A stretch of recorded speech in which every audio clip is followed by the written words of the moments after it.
어머니의 직감은 틀린 적이 없었습니다. 박명희는 이번에도 그 불안한 예감이 현실이 되지 않기를 바랐습니다. 하지만 아들 태준과의 통화는 점점 짧아지고 어색해지고 있었습니다. 예전처럼 수다스럽게 일상을 나누는 대신 태준의 대답은 단조로운 네와 괜찮아요로 채워졌죠. 시골 마을의 작은 집에서 명희는 스마트폰을 들여다봤습니다. 마지막 통화가 벌써 보름 전이었네요. 태준의 프로필 사진은 여전히 회사 입사 때 찍은 밝은 모습이었습니다. 대기업 엔지니어라는 자리를 꿰차고 자랑스러워하던 그 얼굴이 생생했지만 최근 들려오는 목소리는 그 얼굴과 전혀 달랐습니다. 괜찮은 거 맞니? 명희는 채소밭을 둘러보며 중얼거렸습니다. 상추와 고추가 무성하게 자라고 있었고 배추는 김장할 때가 되면 딱 좋을 크기로 자라고 있었습니다. 그때 머릿속에 번쩍 아이디어가 떠올랐습니다. 김치를 담가줘야겠다. 저 아이는 내 김치를 좋아했어. 태준에게 전화를 걸었지만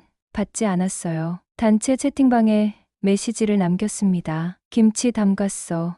내일 가져다 줄게. 답장은 며느리 소영이 보냈습니다. 어머님, 갑자기요? 저희가 바빠서. 명희는 웃음을 지었습니다. 이미 버스표 예매했어. 걱정 말고 오래 있지 않을 거야. 다음 날 명희는 김치통과 작은 가방 하나를 들고 서울행 버스에 몸을 실었습니다. 창가에 앉아 시골 풍경이 도시의 회색 빌딩으로 바뀌는 모습을 지켜봤습니다. 아들과 며느리가 사는 아파트 단지는 깔끔했지만 왠지 차가운 느낌이 들었습니다. 아파트 현관 앞에 도착해 초인종을 누르자 잠시 후 문이 열렸습니다. 소영이 나왔는데 완벽한 머리 모양과 화장이 인상적이었네요. 하지만 소영의 눈빛에는 당황스러움이 스쳐 지나갔습니다. 어머님, 미리 연락 주셨으면. 갑자기 생각나서 아들 얼굴도 보고 싶고 명희는 가볍게 웃으며 말했습니다. 집 안으로 들어서자 깔끔한 인테리어가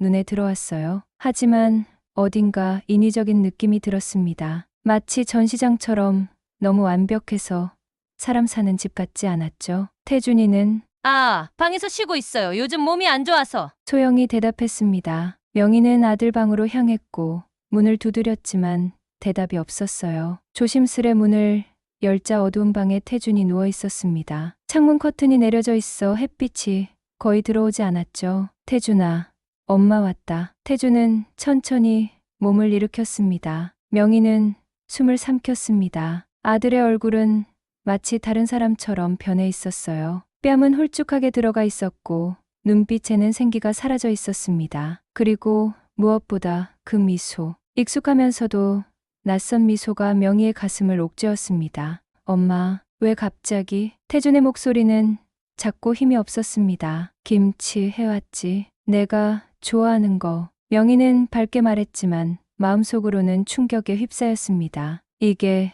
정말 내 아들인가? 불과 몇 달 전까지만 해도 활기찼던 모습은 어디로 사라진 걸까요? 나가는 길에 엘리베이터에서 한 노인을 마주쳤습니다. 중절모를 쓴 나이 지긋한 남자였죠. 태준이네 층에서 노인이 함께 탔고 명희와 단둘이 있게 되자 노인은 조용히 말했습니다. 매일 밤 울음소리가 들려요. 남자 울음소리. 무서워요. 명희는 그 말에 등줄기가 서늘해졌습니다. 엘리베이터 문이 열리고 노인은 아무 말 없이 나갔지만 그 말은 명희의 머릿속에 맴돌았습니다. 집으로 돌아가는 버스에서 명희는 창밖을 바라보며 생각했습니다. 무슨 일이 벌어지고 있는 거지? 아들의 공허한 눈빛과 노인의 말이 겹쳐지며 불안감은 더욱 커져갔습니다. 명희는 결심했습니다. 단순한 방문으로는 진실을 파악할 수 없다는 것을 깨달았죠. 그래서 이번에는 며칠 머물러 보기로 했습니다. 김치를 핑계로 아들 집에 다시 찾아간 명희는 짐을 풀었습니다. 어머님, 갑자기 오래 머무시겠다니. 소영의 목소리는 공손했지만 눈빛은 그렇지 않았습니다. 불편함이 역력했죠. 우리 태준이가 안 좋아 보여서 며칠만 돌봐주려고. 엄마가 걱정되는데 어떡해. 명희는 웃으며 말했습니다. 소영은 완벽한 미소를 지으며 고개를 끄덕였습니다. 그럼요, 어머님. 편하게 계세요. 저는 회사에 다녀와야 해서. 명희는 눈여겨보았습니다. 소영이 회사에 간다고 태주는 그 흔한 휴가도 없이 계속 집에만 있는데 말이죠. 뭔가 이상했습니다. 소영이 나간 후 명희는 조용히 집안을 살펴보기 시작했습니다. 부엌은 깔끔했고 거실도 마찬가지였습니다. 하지만 태준의 방은 달랐어요. 방 안은 어둡고 답답했습니다. 기본적인 물건들만 있었고 예전에 태준이 좋아하던 책이나 취미용품들은 보이지 않았죠. 태준은 대부분의 시간을 자면서 보냈습니다. 깨어있을 때도 멍한 표정으로 텔레비전만 바라보고 있었죠. 명희가 말을 걸어도 짧게 대답할 뿐이었습니다. 저녁 시간, 소영이 돌아왔습니다. 그녀는 정확히 8시에 태준에게 약을 건넸습니다. 이게 뭐니? 명희가 물었습니다. 아, 태준이 건강보조제예요. 요즘 몸이 약해져서 먹고 있어요. 소영이 대답했습니다. 명희는 의심스러운 눈길로 지켜봤습니다. 태준은 아무 말 없이 약을 삼켰고 얼마 지나지 않아 다시 잠에 빠졌죠. 소영은 마치 일과를 마친 듯 안도의 한숨을 내쉬었습니다. 다음 날 아침, 명희는 일찍 일어나 부엌에서 아침을 준비하고 있었습니다. 태준의 방에서 조용히 나오는 소영을 발견했죠. 손에는 작은 약통이 들려 있었습니다. 명희는 재빨리 시선을 돌렸지만 마음속으로는 불안감이 커져갔습니다. 그날 오후 소영이 잠시 외출한 사이 명희는 약통을 찾아보았습니다. 욕실 캐비닛에서 여러 종류의 약을 발견했는데 라벨이 없는 것도 있었습니다. 의사 처방전도 보이지 않았죠. 게다가 태준의 책상 서랍에는 통장이 있었는데 잔고가 거의 없었습니다. 대기업에 다니던 아들의 통장치고는 너무 적은 금액이었죠. 이상해. 명희는 중얼거렸습니다. 저녁이 되자 또다시 같은 시간에 약을 먹는 의식이 반복되었습니다. 소영은 마치 간호사처럼 정확한 시간에 약을 건네고 태준의 복용을 확인했죠. 명희는 그 모습이 마치 환자와 간병인 같다고 느꼈습니다. 부부 사이라기보다는요. 태준아, 너 회사는? 명희가 물었습니다. 태준이 대답하기 전에 소영이 끼어들었습니다. 어머님, 태준이가 회사를 그만뒀어요. 스트레스가 너무 심해서 당분간 쉬기로 했어요. 그랬니? 왜 엄마한테 말 안 했어? 태준은 멍한 눈으로 고개를 떨어뜨렸습니다. 말하려고 했는데 기억이 안 나요. 명희는 뭔가 결정적으로 잘못되었다는 직감이 들었습니다. 아들은 마치 껍데기만 남은 것 같았습니다. 한때 꿈과 목표로 가득했던 그 눈빛은 온데간데 없고 마치 다른 사람이 된 것 같았죠. 밤중에 화장실에 가던 명희는 거실에서 소영이 전화 통화하는 소리를 들었습니다. 걱정 마세요. 다 계획대로 되고 있어요. 네, 그 돈도 곧. 소영의 목소리는 낮았지만 차갑고 계산적이었습니다. 명희는 조용히 방으로 돌아왔지만 잠을 이룰 수 없었습니다. 마음속에 무언가 해야 한다는 생각이 자리 잡았죠. 아들을 이대로 둘 수 없었습니다. 다음 날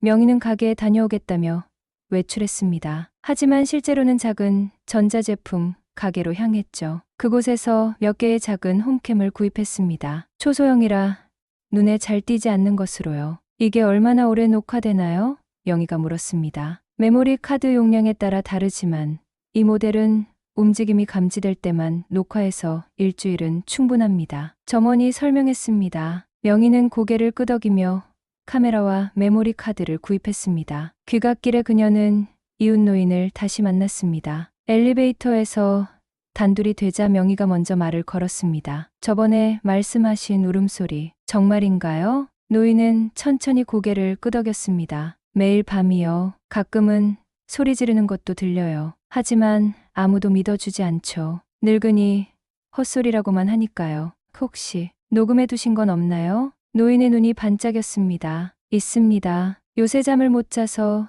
휴대폰으로 녹음해 둔 게 몇 개 있어요. 필요하신가요? 명희는 고개를 끄덕였습니다. 나중에 찾아뵙겠습니다. 집에 돌아온 명희는 소영이 외출한 틈을 타 조심스럽게 홈캠을 설치했습니다. 거실 구석, 부엌 선반 위, 태준의 방 책장 사이, 눈에 띄지 않는 곳에 몇 개의 카메라를 숨겼죠. 그리고는 마치 아무 일도 없었던 것처럼 평소와 같이 행동했습니다. 그날 저녁, 명희는 태준에게 귓속말로 속삭였습니다. 엄마가 꼭 도와줄게. 조금만 기다려. 태준의 눈에 잠시 의문이 스쳐 지나갔지만 곧 약을 먹고 다시 무표정한 얼굴로 돌아갔습니다. 명희는 그 모습을 보며 가슴이 아팠습니다. 내 아들을 구해야 해.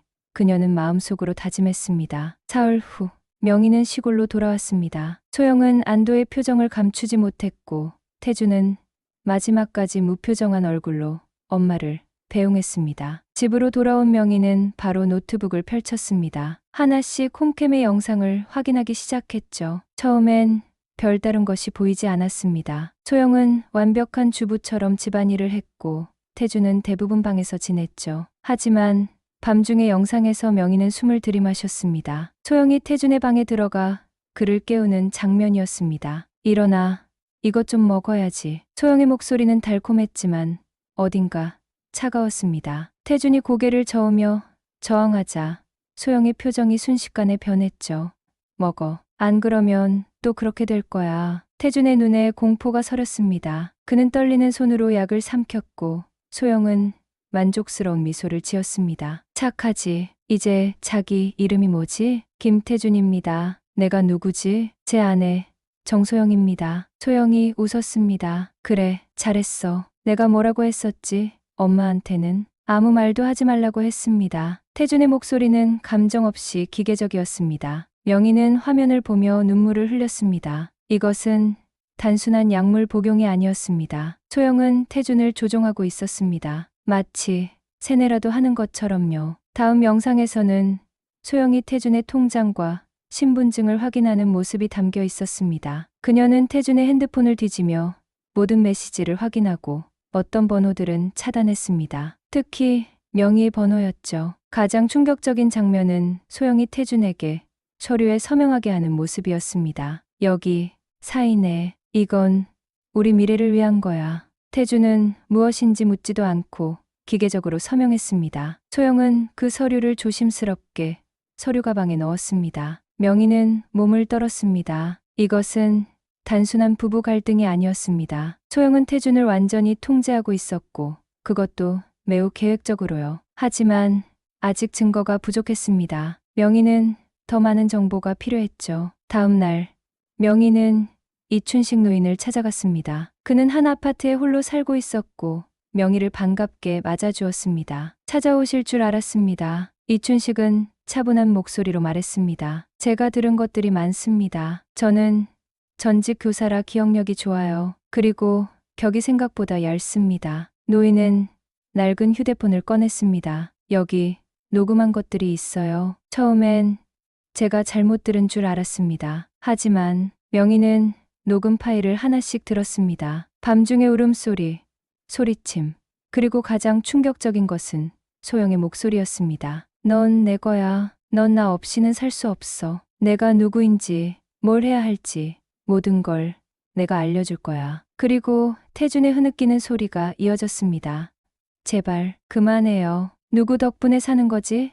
소영의 목소리가 날카로워졌습니다. 당신 덕분에 삽니다. 태준의 목소리는 완전히 무너져 있었습니다. 명희는 눈물을 참을 수 없었습니다. 어떻게 이런 일이. 이춘식은 한숨을 쉬었습니다. 처음엔 그저 부부싸움인 줄 알았어요. 하지만 너무 오래 계속되었죠. 그리고 점점 더 심해졌고요. 경찰에 신고하셨나요? 한번 해봤습니다. 하지만 그들은 증거가 없다고 했죠. 게다가 그 여자는 너무 완벽하게 행동합니다. 경찰이 오면 마치 천사처럼 보이지요. 명희는 고개를 끄덕였습니다. 소영은 겉으로는 완벽한 며느리였습니다. 예의 바르고 단정하고 지적이었죠. 하지만 그것은 모두 가면이었습니다. 더 많은 증거가 필요해요. 명희가 말했습니다. 이춘식은 고개를 끄덕였습니다. 그럴 것 같습니다. 그런데 혹시 그 여자의 과거에 대해 알아보셨나요? 명희는 눈을 크게 떴습니다. 과거요? 저는 그녀가 이사 오기 전에 어디서 살았는지 궁금했습니다. 그래서 조금 찾아봤죠. 이춘식은 낡은 서랍에서 신문 스크랩을 꺼냈습니다. 거기에는 몇 년 전의 기사가 있었습니다. 젊은 사업가 실종 미스터리, 아내는 모른다고 주장. 명희는 기사를 자세히 읽었습니다. 정소영이라는 이름은 없었지만 사진 속 여자는 분명 소영이었습니다. 당시 그녀의 이름은 김미영이었습니다. 정체를 바꾼 거예요. 명희는 충격에 빠졌습니다. 그래, 보입니다. 그리고 이것도 있어요. 이춘식은 또 다른 기사를 보여주었습니다. 실종된 사업가의 재산, 부인에게 상속. 그녀는 패턴이 있는 것 같습니다. 이춘식이 말했습니다. 남자를 만나서 조종하고 재산을 차지한 뒤 사라지는 거죠. 명희는 손을 떨며 기사를 내려놓았습니다. 내 아들이 위험해요. 맞습니다. 그리고 저는 당신이 유일한 희망이라고 생각합니다. 명희는 결심했습니다. 더 많은 증거를 모아야 해요. 그리고 태준이를 구해야 합니다. 집으로 돌아오는 길에 명희는 머릿속으로 계획을 세웠습니다. 단순히 경찰에 신고하는 것만으로는 부족했습니다. 소영은 너무 교묘했고 태준은 너무 깊이 통제되고 있었죠. 먼저 태준에게 다가가야 했습니다. 그에게 진실을 알려주고 그가 스스로 빠져나올 수 있도록 도와야 했습니다. 명희는 태준에게 전화를 걸었지만 소영이 받았습니다. 어머님, 무슨 일이세요? 아니, 그냥 태준이가 보고 싶어서. 명희는 태연하게 대답했습니다. 태준이는 지금 잠들었어요. 나중에 전화 드릴게요. 하지만 전화는 오지 않았습니다. 명희는 초조함을 느꼈지만 서두르면 안 된다는 것을 알고 있었습니다. 한 걸음 한 걸음 신중하게 움직여야 했습니다. 아들의 인생이 걸린 문제였으니까요. 명희는 새벽부터 준비를 시작했습니다. 오늘은 반드시 태준을 만나야 했습니다. 소영이 출근하는 시간을 노려 아파트로 향했죠. 다행히 현관 비밀번호는 예전 그대로였습니다. 조용히 문을 열고 들어간 명희는 적막한, 마치 버려진 듯한 집안을 느꼈습니다. 태준아? 명희는 조용히 불렀습니다. 태준의 방으로 향하자 그는 침대에 누워 천장을 바라보고 있었습니다. 명희가 들어오자 놀란 듯 몸을 일으켰습니다. 엄마, 어떻게? 소영이 나간 시간을 알고 왔어. 우리 얘기 좀 해야겠다. 명희는 태준 옆에 앉았습니다. 태준의 눈빛은 혼란스러웠습니다. 마치 자신이 무엇을 해야 할지 모르는 것 같았죠. 소영이가 알면 화낼 거예요. 태준아, 지금 내가 어떤 상황인지 알고 있니? 명희는 조심스럽게 물었습니다. 태준은 고개를 저었습니다.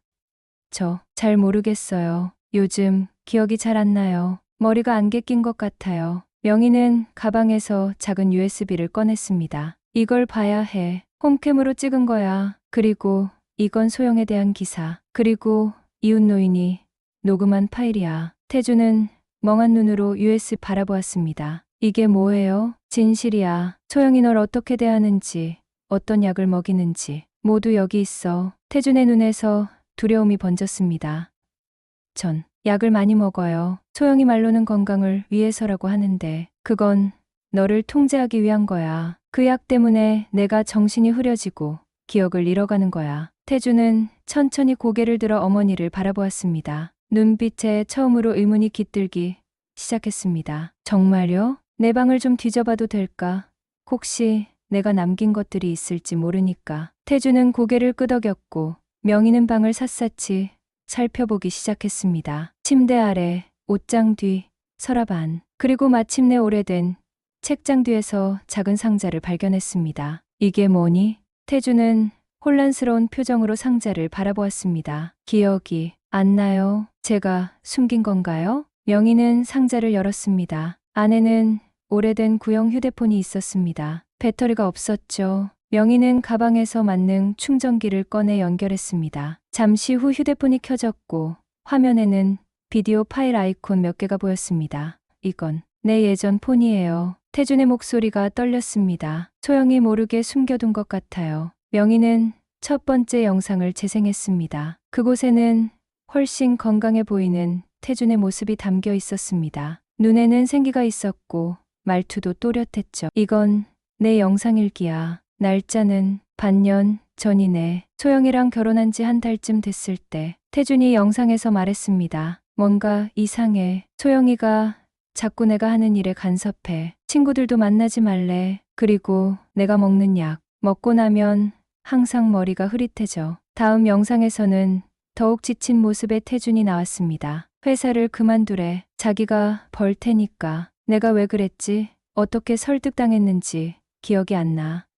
그냥 그래야 할 것 같았어. 마지막 영상은 2달 전에 녹화된 것이었습니다. 태준의 모습은 이미 많이 야위어 있었고 눈빛도 흐려져 있었습니다. 혹시 이걸 엄마가 본다면 난 지금 누구의 아들인지도 잘 모르겠어요. 내가 누군지 뭘 해야 하는지 다 소영이가 알려줘요. 도망치고 싶은데 몸이 말을 안 들어요. 머릿속이 너무 흐릿해요. 무서워요.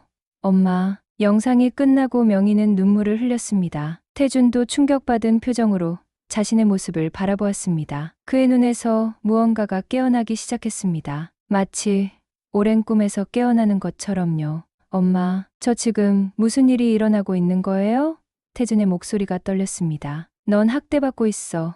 태준아, 소영이가 널 조종하고 있어. 내 재산을 노리고. 태준은 머리를 감싸 쥐었습니다. 머리가 아파요. 이상한 기억들이 떠올라요. 소영이가 화내는 모습, 내가 거부하면 뭔가를 강제로 먹이는 모습. 그런데 아침이 되면 다 희미해져요. 명희는 아들의 손을 꼭 잡았습니다. 이제 기억이 돌아오고 있어. 우리가 도울 거야. 하지만 소영이 모르게 해야 해. 바로 그때 현관문 열리는 소리가 들렸습니다. 명희와 태준은 놀라서 서로를 바라보았습니다. 소영이 예상보다 일찍 돌아온 것이었습니다. 빨리 이걸 다시 숨겨. 명희는 서둘러 휴대폰과 US 태준에게 건넸습니다. 태준은 재빨리 그것들을 책장 뒤에 숨겼습니다. 태준아, 일어났어? 소영의 목소리가 다가왔습니다. 명희는 침착함을 가장했습니다. 여기 있어요. 소영아, 내가 와서 태준이랑 있는 중이야. 소영이 방문을 열었습니다. 그녀의 표정은 완벽하게 통제되어 있었지만 눈빛에서 순간적인 당혹감이 스쳐 지나갔습니다. 어머님, 갑자기 오셨네요. 연락 주셨으면. 미안해. 급하게 생각나서. 태준이가 걱정되더라고. 소영은 미소를 지었지만 그 미소가 눈까지 닿지는 않았습니다. 걱정 마세요. 제가 잘 돌보고 있어요. 그나저나 어머님, 점심 드셨어요? 제가 뭐 좀 준비할까요? 괜찮아. 나 이제 가봐야 해. 태준아, 엄마가 곧 또 올게. 태준의 눈빛이 달라져 있었습니다. 명희가 준 정보들이 그의 마음속에서 무언가를 깨우고 있었습니다. 그는 미세하게 고개를 끄덕였고 명희는 그 작은 신호를 놓치지 않았습니다. 명희가 아파트를 나서며 뒤돌아보니 창가에 태준의 모습이 보였습니다. 그는 창문을 향해 손을 들어 작게 흔들었습니다. 그 작은 동작에서 명희는 희망을 발견했습니다. 아들이 깨어나고 있었습니다. 이제 다음 단계로 넘어갈 때였죠. 집으로 돌아오는 버스 안에서 명희는 계획을 세웠습니다. 태준을 완전히 깨우기 위해서는 소영의 조종에서 벗어나게 해야 했습니다. 그리고 그러기 위해서는 결정적인 증거가 필요했습니다. 바람 돌고 구름 돌듯 모든 것은 제자리를 찾아간다. 명희는 창밖을 바라보며 중얼거렸습니다. 그녀의 얼굴에는 결연한 의지가 깃들어 있었습니다. 자식을 구하기 위해서라면 어떤 일도 할 수 있는 그런 어머니의 눈빛이었습니다. 이틀 후 명희는 태준에게서 문자 메시지를 받았습니다. 엄마, 도움이 필요해요. 단 한 줄이었지만 명희는 기뻤습니다. 태준이 스스로 도움을 요청한 것이니까요. 명희는 재빨리 답장을 보냈습니다. 어떻게 도와줄까? 소영이 없을 때 통화하고 싶어요. 내일 오전 10시에 소영이 미용실 가요. 명희는 가슴이 뛰었습니다. 드디어 태준이 깨어나고 있었습니다. 다음날 정확히 10시, 명희의 전화기가 울렸습니다. 엄마? 태준의 목소리는 여전히 약했지만 이전보다 또렷했습니다. 태준아, 괜찮니? 엄마가 보여준 것들을 계속 봤어요. 그리고 약을 덜 먹으려고 했어요. 소영이 모르게 버렸죠. 잘했어. 태준아, 머리가 점점 맑아져요. 기억도 돌아오고 있고요. 태준의 목소리가 떨렸습니다. 소영이, 처음부터 계획이 있었던 것 같아요. 저를 만난 것도 우연이 아니었어요. 제 회사에 일부러 찾아온 거였죠. 자세히 말해줄 수 있어? 태준이 깊게 숨을 들이마셨습니다. 결혼 초기에는 괜찮았어요. 하지만 점점 제 생활을 통제하기 시작했죠. 처음엔 사소한 거였어요. 옷차림이나 만나는 사람들. 그런데 점점 심해졌어요. 그래서 약을 먹게 된 거니? 처음엔 스트레스 때문에 불면증이 생겼는데 소영이 약을 가져왔어요. 그 후로 점점 더 많은 약을 먹게 됐고 머리가 흐려지기 시작했어요. 결국 회사도 그만두게 되었고 명희는 가슴이 아팠습니다. 아들이 이런 일을 겪고 있었는데 몰랐다니요. 태준아, 넌 혼자가 아니야. 엄마가 도울 거야. 요즘은 제 통장이나 카드도 다 소영이가 갖고 있어요. 제 인감도요. 뭔가 서류에 도장을 찍게 했던 것 같은데 기억이 안 나요. 명희는 생각에 잠겼습니다. 우리가 증거를 모아야 해. 녹음이나 영상 같은 것 말이야. 어떡해요? 소영이가 너한테 하는 행동들을 녹음하는 거야. 내 휴대폰으로. 그리고 그녀가 약을 주면 먹는 척하고 증거로 모아두는 거고. 태주는 잠시 침묵했습니다. 무서워요. 엄마, 소영이. 제가 거부하면 더 심한 일을 해요. 알아, 태준아. 하지만 이대로는 안 돼. 넌 천천히 회복해야 해. 그리고 우리가 함께 이겨낼 거야. 통화가 끝나고 명희는 결심했습니다. 태준이 홀로 증거를 모으기에는 너무 위험했습니다. 그녀가 직접 나서야 했죠. 명희는 이춘식 노인에게 연락했습니다. 저도 도울 수 있는 일이 있을까요? 이춘식이 물었습니다. 네, 있습니다. 제가 태준이를 만날 때 소영이 돌아오면 전화해 주세요. 그리고 혹시 이상한 소리가 들리면 바로 신고해 주세요. 이춘식은 고개를 끄덕였습니다. 알겠습니다. 제가 할 수 있는 일이라면 뭐든지요. 명희는 태준이 보낸 메시지에 따라 이틀 후 소영이 외출한 시간에 아파트를 찾았습니다. 태준은 예전보다 정신이 또렷해져 있었지만 여전히 약해 보였습니다. 어떻게 지냈어? 명희가 물었습니다. 약을 덜 먹으니까 좀 나아졌어요. 하지만 소영이가 의심하는 것 같아요. 명희는 가방에서 작은 녹음기를 꺼냈습니다. 이걸 내 방에 숨겨둬. 그리고 이건 내가 먹는 약을 분석할 수 있는 키트야. 태주는 떨리는 손으로 그것들을 받았습니다. 소영이가 발견하면 어떡하죠? 발견 못하게 잘 숨겨. 그리고 이건. 명희는 또 하나의 작은 기기를 건넸습니다. 응급 버튼이야. 위험할 때 누르면 내 핸드폰으로 바로 알림이 가. 태주는 기기들을 받아들고 깊이 숨을 들이마셨습니다. 그의 눈에는 두려움이 있었지만 동시에 결심도 엿보였습니다. 내가 스스로 해결해야 해요. 엄마, 이렇게 누구에게 의존하면서 살 수는 없어요. 명희는 아들의 말에 감동했습니다. 태주는 여전히 약한 상태였지만 내면에서는 강해지고 있었습니다. 혹시 내가 먹는 약 남겨둔 게 있니? 태주는 고개를 끄덕이며 침대 밑에서 작은 봉지를 꺼냈습니다. 여러 종류의 약이 들어 있었죠. 이걸 분석하면 뭔지 알 수 있을 거야. 그리고 우리가 충분한 증거를 모으면 경찰에 신고할 수 있어. 태주는 불안한 표정으로 창밖을 바라보았습니다. 소영이가 금방 올 거예요. 가셔야 해요. 엄마, 명희는 아들을 꼭 안아주었습니다. 용기를 내, 태준아. 이젠 혼자가 아니야. 명희가 막 아파트를 나서려는 순간 엘리베이터 소리가 들렸습니다. 소영이 예상보다 일찍 돌아온 것이었습니다. 명희는 재빨리 비상계단으로 향했고 문이 닫히는 순간 소영이 복도에 나타났습니다. 집으로 돌아온 명희는 태준이 건넨 약들을 살펴보았습니다. 인터넷 검색을 통해 알아본 결과 그중 몇몇은 진정제와 항우울제였지만 일부는 이름이나 설명이 없는 정체불명의 약이었습니다. 명희는 약들을 모아 봉투에 넣고 약국으로 향했습니다. 이게 어떤 약인지 분석해 주실 수 있을까요? 명희가 약사에게 물었습니다. 약사는 약들을 살펴보더니 의아한 표정을 지었습니다. 이건 처방전 없이는 구할 수 없는 강한 진정제입니다. 그리고 이건 이상하네요.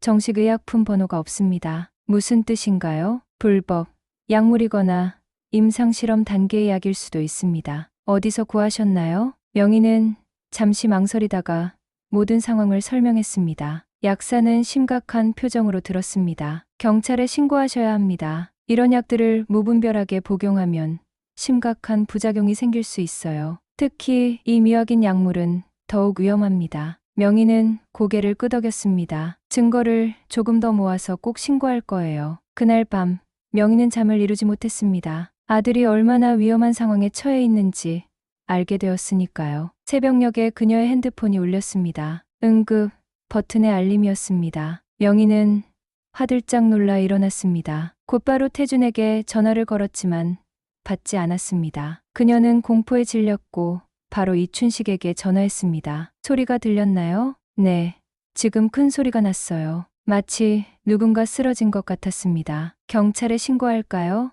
네, 바로 신고해 주세요. 저도 지금 가겠습니다. 명희는 서둘러 옷을 입고 차를 불렀습니다. 가슴은 두려움으로 가득 찼지만 동시에 굳건한 의지도 느꼈습니다. 태준아, 엄마가 간다. 조금만 더 버텨. 차 안에서 명희는 태준이 건네준 영상일기를 다시 보았습니다. 그 속에서 아들의 고통이 생생하게 전해졌습니다. 하지만 마지막 영상에서 태준이 말했던 것처럼 그는 누구의 것도 아닌 자신의 인생을 찾고 있었습니다. 명희는 그 여정에 함께할 결심이었습니다. 서울 도심의 새벽거리는 비현실적으로 고요했습니다. 명희는 택시에서 내려 아파트 단지로 뛰어갔습니다. 멀리서 경찰차 사이렌 소리가 들려왔죠. 아파트 로비에 도착하자 이춘식이 초조한 표정으로 기다리고 있었습니다. 어떻게 됐나요? 명희가 숨을 헐떡이며 물었습니다. 경찰이 방금 했어요. 위층에서는 계속 소리가 들려요. 두 사람은 서둘러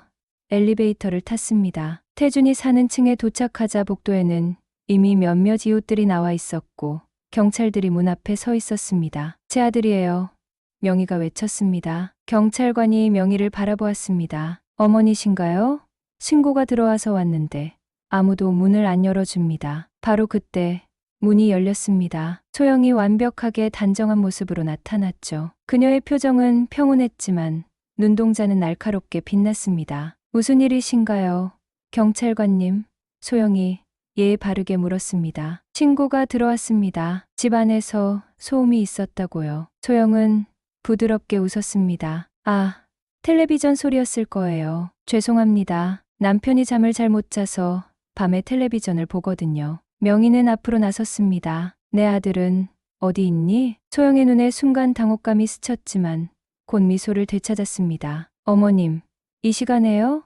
태준이는 자고 있어요. 그럼 깨워봐. 내가 직접 봐야겠어. 명희의 목소리는 단호했습니다. 경찰관이 나섰습니다. 집 안을 좀 살펴봐도 될까요? 신고가 들어온 이상 확인해야 합니다. 소영은 잠시 망설이더니 문을 활짝 열었습니다. 물론이죠. 들어오세요. 명희는 소영의 완벽한 연기력에 놀랐습니다. 하지만 그녀의 눈동자 깊은 곳에서 불안함이 느껴졌습니다. 경찰관들이 집 안으로 들어섰고 명희와 이춘식도 따라 들어갔습니다. 태준이는 어디 있니? 명희가 다시 물었습니다. 방에서 자고 있다니까요. 소영이 대답했습니다. 한 경찰관이 태준의 방으로 향했습니다. 소영이 그 뒤를 바짝 따라갔고 명희도 서둘러 따라갔습니다. 방문을 열자 태준이 침대에 누워 있었습니다. 아들, 명희가 다가가 태준의 얼굴을 살폈습니다. 태준은 의식이 흐릿한 상태였고 눈을 제대로 뜨지 못했습니다. 괜찮아요,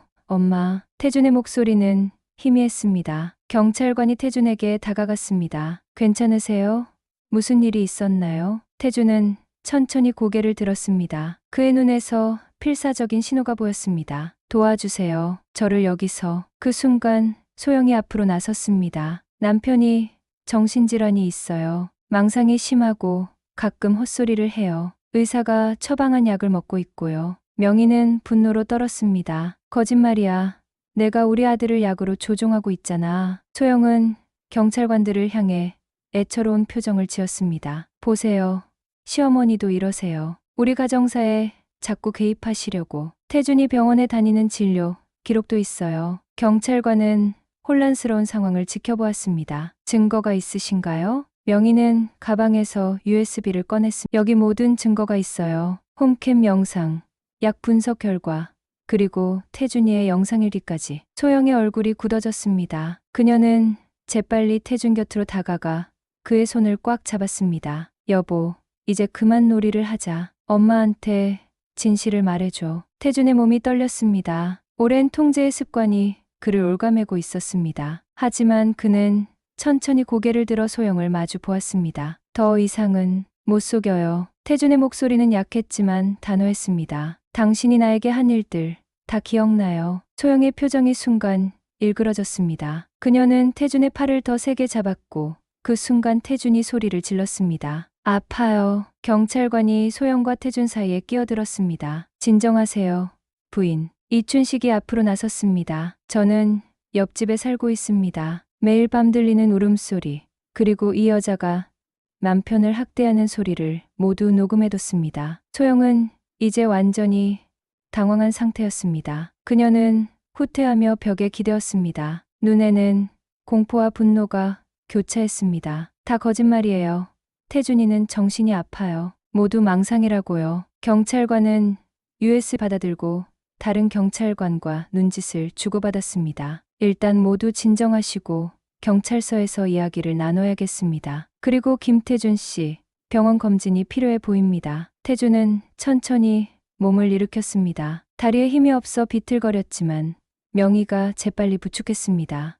방에 증거가 더 있어요. 태준이 약한 목소리로 말했습니다. 침대 밑에 녹음기, 그리고 소영이가 준 약들. 경찰관이 침대 밑을 살폈고 정확히 태준이 말한 위치에서 녹음기와 약봉지를 발견했습니다. 소영은 이제 완전히 다른 사람이 되어 있었습니다. 완벽했던 미소는 사라지고 일그러진 표정만 남았습니다. 그녀는 갑자기 뛰쳐나가려 했지만 경찰관이 그녀를 막았습니다. 정소영 씨, 일단 함께 경찰서로 가주셔야겠습니다. 이 모든 증거를 확인해야 합니다. 소영은 마지막으로 태준을 노려보았습니다. 그 눈빛에는 증오와 배신감이 가득했습니다.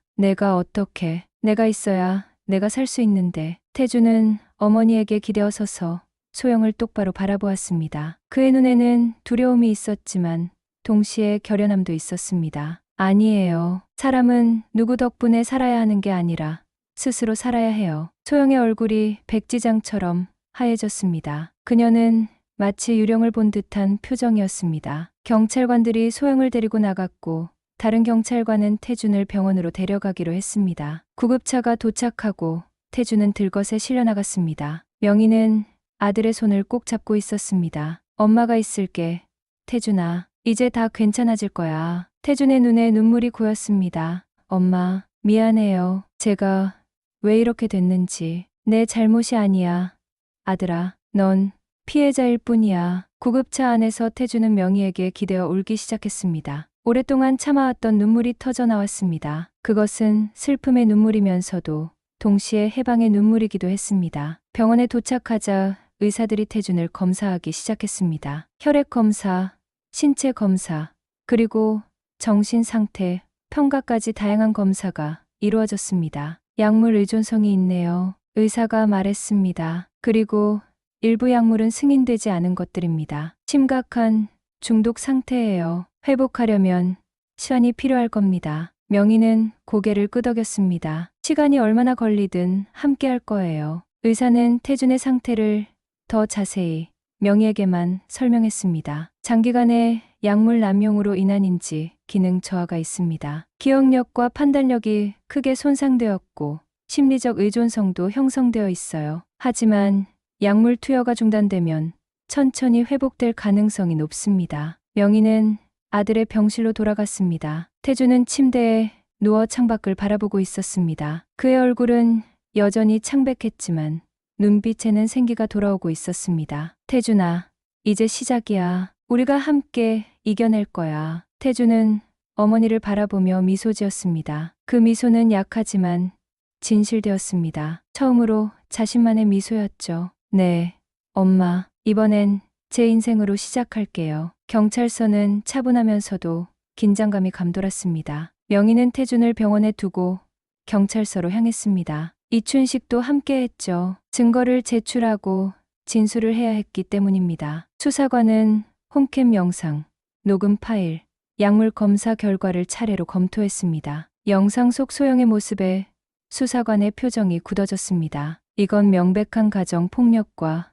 약물 남용 사례군요. 그것도 매우 계획적인. 수사관이 중얼거렸습니다. 명희는 떨리는 손으로 물잔을 들었습니다. 소영이는 어떻게 됐나요? 현재 조사 중입니다. 하지만 이 증거들로 보아 상당 기간 구금될 가능성이 높습니다. 이춘식이 조용히 말했습니다. 그 여자, 전에도 이런 적이 있을 거예요. 수사관은 고개를 끄덕였습니다. 이미 확인 중입니다. 정소영이라는 이름으로는 전과가 없지만 다른 이름을 사용했을 가능성이 있죠. 명희는 수사관에게 기사 스크랩을 건넸습니다. 이것 좀 봐주세요. 전 남편으로 추정되는 사람이 실종된 기사예요. 수사관은 기사를 읽고 눈을 크게 떴습니다. 이건 심각한 사안이네요. 즉시 연관성을 조사하겠습니다. 진술을 마친 후 명희는 병원으로 돌아갔습니다. 태준은 깊은 잠에 빠져 있었습니다. 의사는 약물 중독 치료를 위해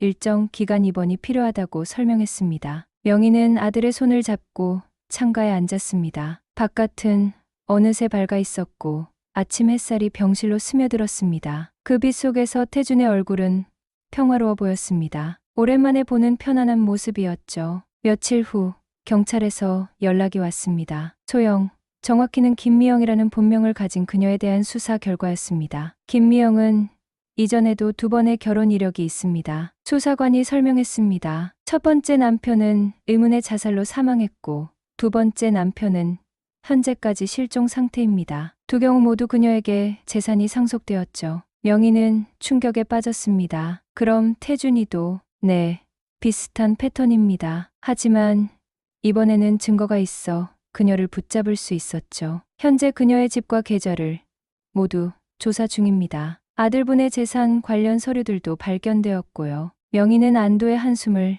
내쉬었습니다. 감사합니다. 병원에서 태준의 회복은 더디지만 꾸준했습니다. 약물이 체내에서 빠져나가면서 그의 정신은 점점 또렷해졌고 기억들도 되살아났습니다. 하지만 함께 돌아온 것은 고통스러운 감정들이었습니다. 엄마, 저는 왜 그렇게 약해졌던 걸까요? 태준이 물었습니다. 그의 목소리에는 자책감이 묻어 있었습니다. 명희는 아들의 어깨를 감싸 안았습니다. 그런 생각하지 마. 넌 약한 게 아니야. 소영이가 교묘하게 너를 조종한 거지. 심리 상담사가 태준을 정기적으로 만나기 시작했습니다. 그에 따르면 태준은 전형적인 가스라이팅과 감정적 학대의 피해자였습니다. 가스라이팅은 피해자의 현실 인식을 왜곡시키는 학대 형태입니다. 상담사가 명희에게 설명했습니다. 소영 씨는 태준 씨의 자존감을 철저히 무너뜨리고 점진적으로 그의 정체성과 독립성을 파괴했어요. 약물은 그 과정을 가속화했죠. 태준은 상담 과정에서 자신이 경험한 일들을 하나씩 되새겼습니다. 처음에는 괴로웠지만 말할수록 마음이 가벼워졌습니다. 소영이는 처음부터 계획이 있었던 것 같아요. 태준이 어느 날 상담 중에 말했습니다. 우연히 만난 줄 알았는데 나중에 보니 제 회사와 일정을 미리 다 알고 있더라고요. 마치 사냥감을 노리는 포식자 같았어요. 상담사는 고개를 끄덕였습니다. 그런 유형의 가해자들은 대상을 매우 신중하게 선택합니다. 그리고 관계의 초기에는 완벽한 파트너인 것처럼 행동하죠. 태준은 기억을 더듬었습니다. 맞아요. 처음엔 너무 완벽했어요. 제가 좋아하는 것들을 다 알고 있더라고요. 제 취향에 맞는 음식, 영화, 책. 나중에야 그게 다 조사한 거라는 걸 알았죠. 한편 소영에 대한 정신 감정도 진행되었습니다. 결과는 충격적이었습니다. 그녀는 사이코패스적 성향과 함께 심각한 반사회적 인격장애를 가지고 있었습니다. 감정이나 공감 능력이 결여되어 있었고 타인을 도구로만 여겼죠. 그녀의 진술에 따르면 태준 씨는 완벽한 대상이었다고 합니다. 수사관이 명희에게 알려주었습니다. 경제력이 있으면서도 내성적이고 타인의 인정에 목말라 있었던 점이 그녀의 표적이 되었다고요. 명희는 분노와 슬픔이 뒤섞인 채 그 말을 들었습니다. 아들의 약점이 그를 위험에 빠뜨렸다는 사실이 가슴 아팠습니다. 2달이 지난 어느 날 태준은 퇴원 허가를 받았습니다. 그는 여전히 약했지만 이제 스스로 걸을 수 있었고 생각도 또렷했습니다. 명희는 태준을 데리고 아파트로 향했습니다. 정말 괜찮겠어?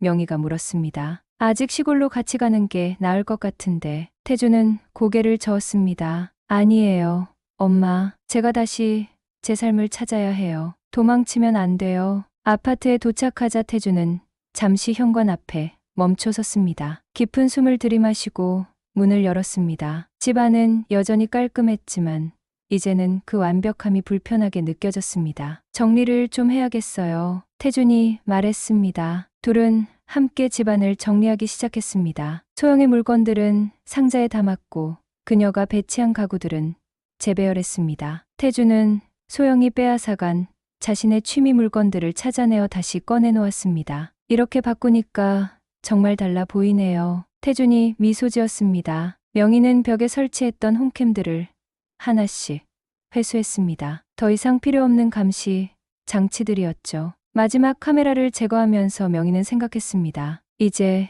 정말 끝이구나. 저녁이 되자 태준은 부엌에서 뭔가를 하기 시작했습니다. 명희가 들여다보니 그는 오랜만에 요리를 하고 있었습니다. 내가 도와줄까? 명희가 물었습니다. 태주는 고개를 저었습니다. 아니에요. 제가 할게요. 예전에 좋아하던 요리예요. 소영이랑 살면서는 한 번도 못했던 간단한 김치찌개와 몇 가지 반찬이 만들어졌습니다. 완벽하지는 않았지만 태준의 얼굴에는 만족감이 가득했습니다. 맛있네. 명희가 한 숟가락 떠먹고 말했습니다. 태준은 부끄러운 듯 웃었습니다. 많이 서툴죠? 하지만 제가 만든 거예요. 제 의지로요. 식사를 마친 후 태준은 노트북을 꺼내 무언가를 쓰기 시작했습니다. 명희가 물었습니다. 뭐하니? 영상일기를 쓰던 걸 다시 시작하려고요. 하지만 이번엔 희망에 관한 내용으로요. 명희는 태준의 모습을 바라보며 가슴이 뭉클해졌습니다. 아들은 다시 일어서고 있었습니다. 천천히, 하지만 확실하게요. 그날 밤 명희는 소파에서 잠들었습니다. 새벽녘에 태준의 방에서 나는 소리에 깨어났죠. 조심스레 문을 열어보니 태준이 악몽을 꾸는 것 같았습니다. 아니야. 제발. 태준이 잠꼬대로 중얼거렸습니다. 명희는 다가가 아들의 이마를 쓰다듬었습니다. 괜찮아. 태준아. 엄마가 여기 있어. 이제 안전해. 태준은 천천히 잠에서 깨어났습니다. 눈을 뜨자마자 놀란 듯 주변을 살폈지만 엄마의 얼굴을 보고 안도했습니다. 악몽을 꿨어요. 태준이 작은 목소리로 말했습니다. 알아. 하지만 이제 그 악몽은 끝났어. 넌 이겨냈어. 태준은 고개를 끄덕였습니다. 네, 이겨냈어요. 우리가 함께요. 한 달이 지났습니다. 늦가을에 선선한 바람이 불어오고 거리의 나무들이 붉게 물들기 시작했죠. 태준의 회복은 꾸준히 진행되고 있었습니다. 그는 이제 규칙적으로 운동을 하고 식사도 제때 챙겼습니다. 약물의 영향에서 완전히 벗어나진 못했지만 의존성은 크게 줄어들었습니다. 명희는 일주일에 한 번씩 아들을 방문했습니다. 오늘도 그녀는 시골에서 직접 담근 김치와 반찬을 가지고 왔습니다. 엄마, 이제 그만 이렇게 음식 가져오셔도 돼요. 제가 장도 볼 수 있어요. 태준이 미소 지으며 말했습니다. 명희는 아들의 얼굴을 살폈습니다. 예전에 생기 있는 모습을 완전히 되찾지는 못했지만 눈빛에 힘이 돌아오고 있었습니다. 엄마가 하는 일인데 무슨 소리야? 명희가 대답했습니다. 태준은 어머니를 거실로 안내했습니다. 집안의 분위기가 완전히 바뀌어 있었습니다. 소영이 좋아했던 차가운 모던 스타일의 가구들은 사라지고 더 따뜻하고 편안한 느낌의 가구들로 교체되었습니다. 벽에는 태준이 좋아하던 그림들이 걸려 있었고 책장에는 그의 취미 서적들이 가득했습니다. 집이 정말 달라졌구나. 명희가 말했습니다. 태준은 고개를 끄덕였습니다. 네, 이제 정말 제 집 같아요. 두 사람은 함께 차를 마시며 이야기를 나눴습니다. 태준은 요즘 다시 프로그래밍 공부를 시작했다고 했습니다. 회사에 복귀하는 것은 아직 무리였지만 집에서 할 수 있는 프리랜서 일을 조금씩 시작하려는 계획이었죠. 그런데 엄마, 소영이 재판은 어떻게 됐어요? 태준이 조심스럽게 물었습니다. 명희는 한숨을 쉬었습니다. 유죄 판결이 났어. 징역 8년에 추가 조사 중이라고 하더구나. 전 남편들 케이스까지 밝혀지면 형량이 더 늘어날 거래. 태준은 창밖을 바라보았습니다. 그의 표정에는 복잡한 감정이 스쳐 지나갔습니다. 저도 증언해야 할까요? 내가 원한다면. 하지만 괜찮아. 이미 충분한 증거가 있어. 넌 이제 앞만 보고 가면 돼. 태준은 고개를 끄덕였습니다. 알겠어요. 하지만 필요하다면 증언할게요. 다른 사람들이 같은 피해를 당하지 않도록. 명희는 아들이 그렇게 말하는 것을 듣고 뿌듯했습니다. 고통스러운 경험 속에서도 타인을 생각하는 마음을 잃지 않았다는 것이 자랑스러웠습니다. 오후에 두 사람은 근처 공원을 산책했습니다. 단풍이 물든 나무들 사이로 걸으며 태준은 과거 이야기를 조금씩 털어놓았습니다. 소영이를 처음 만났을 때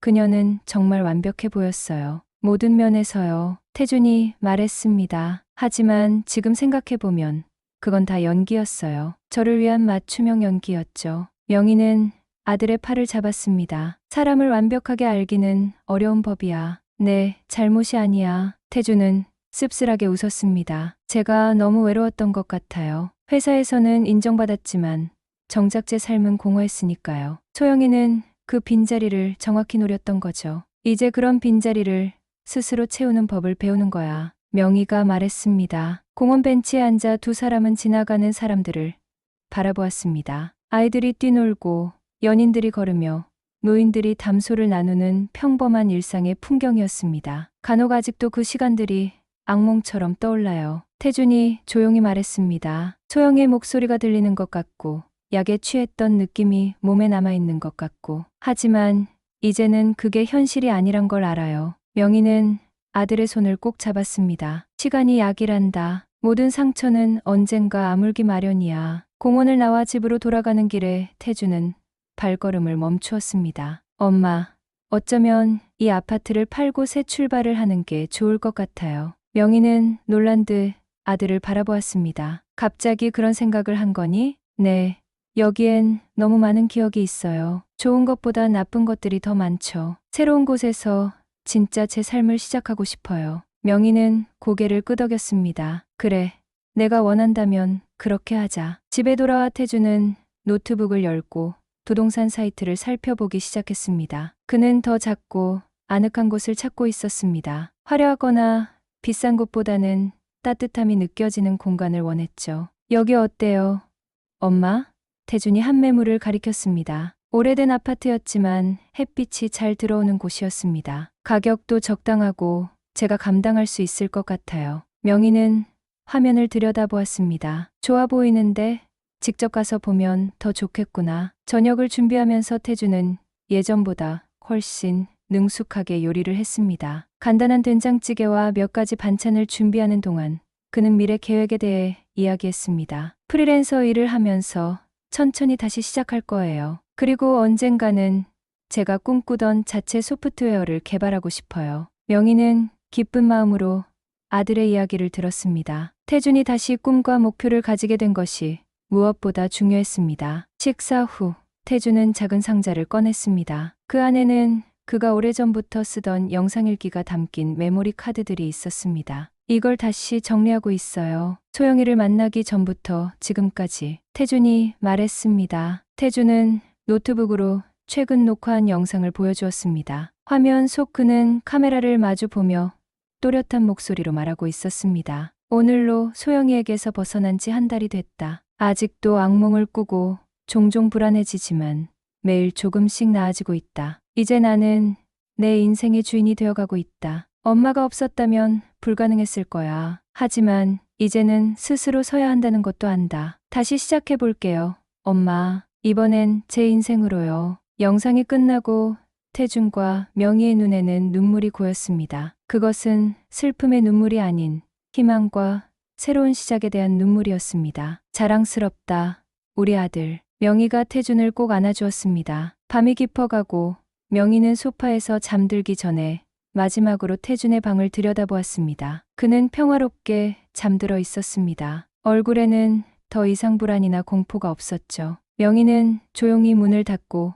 거실로 향했습니다. 창밖으로 보이는 도시의 불빛들을 바라보며 명희는 지난 몇 개월을 돌아보았습니다. 직감을 믿고 행동하지 않았다면 지금쯤 아들은 어떻게 되었을까 하는 생각에 몸서리쳤습니다. 하지만 동시에 그녀는 평범한 시골 어머니가 어떻게 그런 용기와 결단력을 발휘할 수 있었는지 스스로도 놀라웠습니다. 내 자식이 죽는 걸 두 눈으로 보며 조용히 있을 부모는 없지. 명희는 창밖을 바라보며 중얼거렸습니다. 다음 날 아침, 태주는 일찍 일어나 아침 식사를 준비했습니다. 명희가 일어났을 때 테이블에는 간단하지만 정성이 담긴 음식들이 놓여 있었습니다. 직접 준비했어? 명희가 놀라워하며 물었습니다. 태주는 미소를 지었습니다. 네, 엄마가 해주시는 것만큼은 아니지만요. 아침을 먹으며 두 사람은 앞으로의 계획에 대해 이야기했습니다. 태주는 새 집을 알아보고 일을 조금씩 시작할 계획이었습니다. 명희는 당분간 서울에 머물며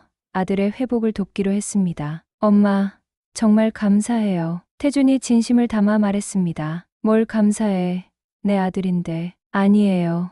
정말로요. 엄마가 아니었다면 저는 지금 이 자리에 없었을 거예요. 명희는 아들의 손을 잡았습니다. 넌 강하단다. 태준아, 그걸 잊지 마. 어떤 어둠 속에서도 빛을 찾을 수 있는 힘이 너에게는 있어. 태준의 눈에 빛이 돌아왔습니다. 그것은 옛날의 똑같은 빛은 아니었습니다. 더 깊고 단단해진 빛이었습니다. 고통을 이겨낸 사람만이 가질 수 있는 그런 종류의 빛이었죠. 이제 정말 다시 시작이네요. 태준이 창밖을 바라보며 말했습니다. 창 너머로 가을 햇살이 따스하게 비추고 있었습니다. 새로운 계절, 새로운 시작을 알리는 빛이었습니다. 명희와 태준은 그 빛 속에서 함께 아침을 먹으며 앞으로 펼쳐질 새로운 삶을 맞이할 준비를 했습니다. 사람은 누구 덕분에 살아야 하는 게 아니라 스스로 살아야 해요. 태준이 조용히 말했습니다. 그것은 더 이상 소영에게 강요받은 말이 아니라 진심으로 깨달은 자신만의 진리였습니다. 명희는 미소 지었습니다. 그녀의 아들이 마침내 자유로워졌습니다. 길고 어두운 터널을 지나 드디어 빛을 향해 걸어가고 있었습니다. 그리고 그녀는 언제나처럼 그 옆에서 조용히 지켜볼 것입니다. 때로는 손을 내밀어 도와주고 때로는 한 걸음 물러서서 아들이 스스로 성장할 수 있도록 지켜보며 이것이 바로 사랑이었습니다. 통제하는 것이 아닌 자유롭게 하는 것, 소유하는 것이 아닌 함께 성장하는 것, 그리고 무엇보다 어둠 속에서도 결코 포기하지 않는 것.